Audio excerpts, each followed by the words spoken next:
There's a new Finnish government in town, and they have a lot of new proposals for immigration law, and one proposal in particular is getting a lot of negative feedback. That being, if an immigrant loses their job here, they get just 3 months to find a new one or get kicked out of the country. So just how plausible is it to find a job here in 3 months? Well, this is how long it's taken me to go from applying to contract signed for each of the 3 jobs that I've had while I've been living here in Finland. With the first job I received, I started applying for jobs back in April while I was still studying at my master's degree. The job I ended up getting, I started interviews with them in June, and then I signed a contract in August to start work in September. So from the initial job search to the contract signing, it took about 4 months. The second job I received while I was still working at that first one. I started applying for jobs in September of 2020. I applied for 30 different roles, had interviews at 8 of them, made it to the final round at 7 of them, and of the 7, I received offers from 3, all in the month of January. So from the initial job search to the contract signing, it took about 14 months. But I will admit I had a job at this time, so I was a bit more picky in my selection. I only applied to jobs that were full remote work and in industries that I was interested in. Then at the end of September 2022, this company that I just mentioned laid off 45% of their staff, and for the first time in my life, I found myself laid off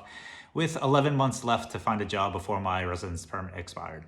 I applied to one job right after the layoff in September. A week later, I got invited for an interview and then had several other rounds of interviews. And then at the end of October 2022, I signed a contract. So from initial job search to contract signing, this took about 1 month. But as you can see, job searching is never cut and dry. Putting a 3-month time limit on it is added pressure someone who just got laid off doesn't need. What could be better than spending 6 years of your life building a new life here in Finland and then having it all fall apart just in 3 months?